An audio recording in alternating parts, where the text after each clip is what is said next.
پسندیدہ ہوتے ہیں وہ اس میں لگے رہتے ہیں تاکہ دوسرے اس کو فالو کرے، لیکن ایسے سارے لوگ اس طرح کے کاموں میں، اقوال میں، افعال میں، اعمال میں یہ مرکزی نقطہ بھول جاتے ہیں، یہ مرکزی پوائنٹ بھول جاتے ہیں، نظر انداز کر دیتے ہیں کہ آپ جو اپنی پسند کی بنیاد پر ترجیح دے رہے ہیں، ایک کو مرجو کر رہے ہیں، دوسرے کو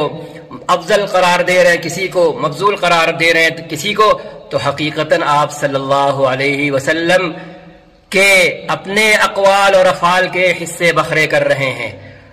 اور آگے بڑھیں کہ خود آپ ہی صلی اللہ علیہ وسلم کے بولوں کو اور آپ کے کاموں کو آپ تول رہے ہیں بیٹھ کر کے۔ ہاں، کہاں آپ اور کہاں نبی کا کام، کہاں آپ اور کہاں نبی کے بول۔ ہماری یہ حیثیت اور بساط ہے کہ جب وہ صحیح کی جتنی شکلیں ہیں چار، چاہے صحیح لذاتی ہی ہو، چاہے صحیح لغیرہ ہی ہو، چاہے حسن لذاتی ہی ہو، چاہے حسن لغیرہ ہی ہو، جب یہ طے ہو گیا کہ ان چاروں صورتوں میں اگر کوئی چیز آ رہی ہے تو وہ سر آنکھوں پر ہے، تو پھر ہم آپ کون ہوتے ہیں؟ اپنی پسند تھوپنے والے۔ اگر اس فکر کو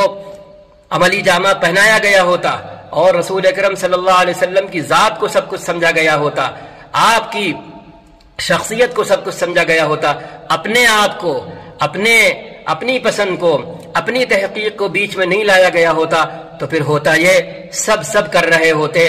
جیسے یہاں پر حرمین میں سب کر رہے ہوتے ہیں، حرمین کے اطراف میں سب کر رہے ہوتے ہیں، خود ہم ہیں نماز پڑھاتے ہیں کسی طرح، پیچھے آ کر کے پھر سنتیں اور نفل پڑھتے ہیں کسی طرح، یہاں کسی کو نہ کوئی حیرت ہوتی ہے نہ کوئی اعتراض ہوتا ہے، کیونکہ یہاں اتنا علم عام ہے کہ آپ صلی اللہ علیہ وسلم نے ایک ہی طرح سے نماز نہیں پڑھی، آپ نے ہاتھ اٹھا کر بھی پڑھی، آپ نے بنا ہاتھ اٹھائے ہوئے بھی پڑھی، آپ قاعدے میں ایسے بھی بیٹھے، آپ قاعدے میں ایسے بھی بیٹھے، آپ نے آمین زور سے بھی کہی، آپ نے آمین دھیمے سے بھی کہی، الی آخری ہی جتنے مسائل ہیں 12-13 وہ سارے یہاں پتہ ہے، اس لیے کسی کو کوئی اعتراض نہیں ہوتا، چاہے آگے بڑھنے والا امام جس طرح نماز پڑھا رہا ہو، لیکن ہم چونکہ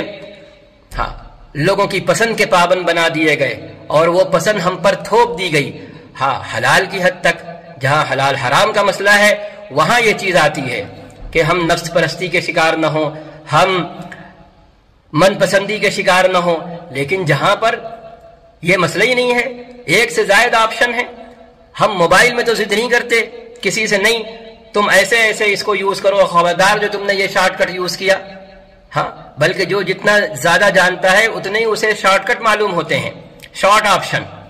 کوئی لانگ آپشن سے جا رہا ہے کسی جگہ، دوسرا ٹک سے کی بورڈ کے 2 بٹن دباتا ہے اور سیدھے وہاں پہنچ جاتا ہے، وہاں تو ہم اصرار نہیں کرتے بلکہ خوش ہوتے ہیں، حیرت سے اسے دیکھتے ہیں کہ یار تم تو بڑے جانکار ہو۔ تو اگر نبی کی اطاعت مقصود ہے اور نبی کے قول و فعل کو اپنانا مقصود ہے، تو پھر ہم کو اپنے آپ کو بیچ سے ہٹانا ہوگا، ہمیں صرف ناقل بننا ہوگا، ہمیں سلیکٹر نہیں بننا ہوگا، ہمیں سلیکٹر نہیں بننا ہوگا، ہمیں ناقل بننا ہوگا، ہمیں نبی کی بات من و عن جتنے طریقوں سے جتنی شکلوں سے آ رہی ہے، آج چونکہ یہ موقع حاصل ہے، ہتھیلی پر سب کچھ موجود ہے، تو ہمیں وہ ساری شکلیں بتانا ہوں گی ایک بندے کو، اس کے بعد آپ یہ اضافہ کر سکتے ہیں کہ چونکہ یہ ساری ہی شکلیں ویلڈ ہیں اور صحیح ہے، ہم ایسا کرتے ہیں، ہمیں اس طرح کرنا اچھا لگتا ہے، کسی کو کوئی حیرت نہیں ہوگی، کسی کے دل میں کوئی سوال پیدا نہیں ہوگا کہ آپ کو یہ کیوں اچھا لگتا ہے، فلاں کیوں نہیں اچھا لگتا، لیکن باقی شکلیں پسے پشت ڈال کر صرف اپنی پسند سامنے والے کے سامنے یا سائل کے سامنے، پوچھنے والے کے سامنے بیان کرنا، تو یہ نبی کریم صلی اللہ علیہ وسلم کے ساتھ خود فیصلہ کر لیں اور طے کر لیں، یہ کیا ہے، وشواس گھات ہے کہ نہیں ہے،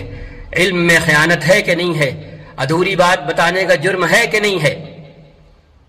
تو یہ ہے قصہ مختصر۔ امام نے زور دیا تھا اپنے خطبے میں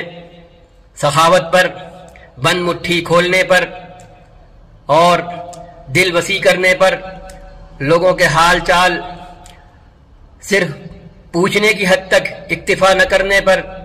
کہ سب خیریت ہے، بلکہ ان کے ساتھ حسن سلوک کرنے پر امام نے زور دیا تھا اس ماہ مبارک میں، اور نبی کی ذات کا حوالہ دے کر دیا تھا کہ ہم ان کی نقل کر سکتے ہیں، لیکن اسی سے جڑ کر جو 3 باتیں بہت اہم تھیں وہ ہم نے یہاں پر عرض کر دیں۔ نمبر 1 پھر سے جلدی سے انہیں دہرائے دے رہے، نمبر 1 قرآن کا جو دور اللہ کے رسول اور اللہ کے برگزیدہ فرشتے کے درمیان ہوتا تھا، ظاہر بات ہے وہ اس طرح ہوتا تھا کہ دونوں اسے سمجھ رہے ہوتے تھے، یہ نہیں کہ بنا سمجھے نہایت تیز رفتاری سے گزر رہے ہوتے تھے اور ختم کر رہے ہوتے تھے، بل تو ایک کام یہ کہ ہم قرآن اس طرح پڑھنے والے بنے کہ خود بھی ایک ایک حرف کو سن رہے ہوں صاف صاف اور سمجھ رہے ہوں، اور سننے والے بھی اس کے بعد تراویح کا اہتمام کرنے والے بنے، پورے 30 دن 29 دن جتنے دن کا مہینہ ہے پورے اتنے دن اہتمام کے ساتھ عبادت کرنے والے بنے، تہجد کا اہتمام کرنے والے بنے، قرآن کی تلاوت کا اہتمام کرنے والے بنے، یعنی قولی اور فعلی جو عبادتیں منہ سے کی جا سکتی ہیں،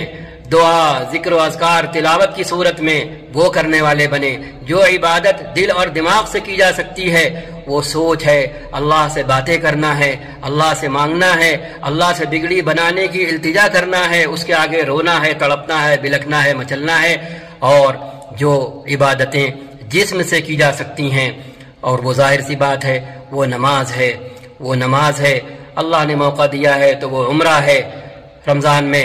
نبی کریم صلی اللہ علیہ وسلم کے ساتھ عمرہ کرنے کا اجر و ثواب ملتا ہے، تو یہ ہے رمضان کا مہینہ کہ رمضان کا مہینہ عبادت کا ہے، رمضان کا مہینہ افطار حاصل کرنے والوں کی لائن لگانے کا نہیں ہے، رمضان کا مہینہ بازار میں بھیڑ بڑھانے کا نہیں ہے، رمضان کا مہینہ کھانے پینے کا اسٹاک لگانے کا نہیں ہے، ہاں رمضان کا مہینہ عبادت کرنے کا ہے۔ ہاں اگر ہم افطار میں لائن لگائے ہیں افطار بانٹنے کے لیے، کھانے کا اسٹاک کر رہے ہیں لوگوں میں کھانا بانٹنے کے لیے، تو کیا کہنے پھر رمضان بازار میں بھیڑ میں اضافہ کر رہے ہیں، بازار سے چیزیں خرید کر اللہ کے بندوں تک پہنچانے کے لیے، تو پھر یہ بھی عبادت ہے، تو پھر یہ بھی عبادت ہے۔ لیکن اگر صرف اپنا پیٹ بھرنے کے لیے اور صرف اپنے کو آسودہ کرنے کے لیے، باقی اللہ کے بندوں سے بیگانہ رہنے کے لیے، تو پھر ہم عبادت کر کے بھی عبادت کرنے والوں میں شمار نہیں کیے جائیں گے، بلکہ ادھورے شمار کیے جائیں گے، مکمل اور پورے عبادت کرنے والے شمار نہیں کیے جائیں گے۔ جتنی عبادت کر رہے ہوں گے اتنے عبادت گزار شمار کیے جائیں گے، اور جو حکم نظر انداز کر رہے ہوں گے اس حد تک ہم نظر انداز کرنے والے اور ناقص عبادت کرنے والے قرار دیے جائیں گے۔ اللہ تعالی ہمیں اس ماہ مبارک کا حق ادا کرنے والا بنائے، اپنی بساط بھر ہماری جتنی بھی چادر ہے اس میں اللہ کے بندوں کا حصہ لگانے والا بنائے، ان کے گھروں میں بھی خوشیاں بکھیرنے والا بنائے، اور عید جب آئے تو عید کی خوشیاں ان گھروں میں بڑوں اور چھوٹوں کے چہروں پر بکھیرنے والا ہمیں بنائے۔ اللہ تعالی ہمیں یہ 3-4 کام کرنے والا بنائے۔ اگر ہم نے اس طرح رمضان گزارا، ہم لیٹے ہوئے لیکن ہم اللہ سے باتیں کرتے رہے، ہم اٹھ کر کھڑے ہو گئے اور ہم نے نماز کی صورت میں، قرآن کی صورت میں، تلاوت کی صورت میں، ذکر و اذکار کی صورت میں اپنے آپ کو مشغول رکھا، تو کیا کہنے۔ یہ حقیقت ہے کہ جب آپ ہماری عادتیں بھی شیطان کا روپ دھارن کیے ہوئے ہیں، شیطان مردۃ الشیاطین، جو سرکش شیطان ہے وہ تو قید ہو جاتے ہیں، سب سے بڑا شیطان خود ہماری عادت ہے کہ جو وہ 11 مہینے ہمیں اتنا پکا کر دیتا ہے اور ان عادتوں میں، اور وہ عادتیں اتنی پختہ کر دیتا ہے کہ اس کے بعد پھر ہمیں شیطان کی ضرورت نہیں رہتی۔ تو اگر ہمارا حال یہ ہے تو ہمیں تھوڑا سا جبر کرنا ہوگا اور تھوڑا سا صبر کرنا ہوگا۔ جب ہم کچھ کرنے چلیں گے تو ہم پر غفلت طاری ہوگی، ہم پر کمزوری طاری ہو جائے گی، ہم پر نقاہت طاری ہو جائے گی، ہم ویکنس محسوس کریں گے اور سمجھیں گے ہمارے اندر تو ویکنس آ رہی ہے۔ لیکن اگر ہم نے اسی وقت اپنے بائیں دیکھا اور یہ کہا، یہ تصور کر کے کہ وہ جناب بیٹھے ہوئے ہیں ہمارے ساتھ اور وہی ہمارے اندر کمزوری کا وسوسہ ڈال رہے ہیں۔ سورہ الناس میں اللہ نے فرمایا ہوا ہے الذی یوسوس فی صدور الناس من الجنۃ والناس، ہاں کہ وہ لوگوں کے سینوں میں کہ وہ انجیکٹ کرتا ہے وسوسہ اپنا خیال، اور ایسا کرنے والا نہ دکھنے والا بھی ہوتا ہے اور دکھنے والا انسان بھی ہوتا ہے۔ تو اگر ایسی حالت میں ہم یہ سوچ لیں جس وقت ہم ہمارے اندر ایک لہر آئے کہ چلو یار کچھ عبادت کرو، لیکن فوراً ہی دوسرا خیال آئے ارے کہاں تمہاری تو یہ حالت ہے، تم تو اتنے کمزور ہو، تم تو ایسے ہو، تم تو ویسے ہو، تو اسی وقت اگر فوراً اپنے اغل بغل میں مخاطب ہو لیں کہ ہاں ہے بیٹھے ہو تم، ہے باز نہیں آؤ گے اس مہینے میں بھی، چلو ٹھیک ہے پھر تم اپنی کرو ہم اپنی کرتے ہیں، اور اسی وقت اللہ کا نام لے کر ہم اٹھ کھڑے ہوں، تو ہم دیکھیں گے کہ اللہ ہمیں نشاط سے بھر دے گا، ہم دیکھیں گے ہمارے اندر اللہ چستی اور پھرتی بھر دے گا، ہم اپنے کو نشیط محسوس کریں گے، ہم اپنے اندر چستی اور پھرتی دوڑتی ہوئی محسوس کریں گے، اور پھر وہ سارے جالے ہٹا دیے جائیں گے جو کوئی بیٹھا بنا رہا ہوتا ہے اور اس انتظار میں ہوتا ہے کہ ہم یقین کی اور ایمان کی کیفیت سے ان شیطانی جالوں کو صاف کرتے ہیں یا نہیں۔ اللہ تعالی ہم کو بھی نصیب فرمائے، اللہ تعالی آپ سب کو بھی نصیب فرمائے کہ رمضان جب رخصت ہو تو ہم اپنے اندر کچھ نہ کچھ پا رہے ہوں، اور سب سے بڑی دولت ایمان کی ہے، سب سے بڑی دولت ایمان کی ہے، سب سے بڑی دولت ایمان کی ہے کہ اللہ کی ذات پر غیر متزلزل اٹل ایمان ہو، اور محمد الرسول اللہ صلی اللہ علیہ وسلم پر غیر متزلزل اور اٹل ایمان ہو کہ آپ اللہ کے آخری نبی ہیں، آپ ہی کامیابی کی چابی ہیں، آپ ہی ہماری اس ڈیوائس کی ہدایت اور اس کا مینول ہے، آپ کے علاوہ اور کوئی ہمیں راہ نہیں دکھا سکتا، ہماری رہنمائی نہیں کر سکتا۔ تو یہ ایمان اللہ ہمیں عطا فرما دے اس ماہ مبارک میں، تاکہ آئندہ 11 مہینے پھر اسی ایمان کے سہارے بیتیں اور کوئی ہماری راہ سے بے راہ نہ کرنے پائے، کوئی ہماری راہ کھوٹی نہ کرنے پائے۔ اللہ تعالی ہمیں یہ نصیب فرمائے۔ والسلام علیکم ورحمۃ اللہ وبرکاتہ۔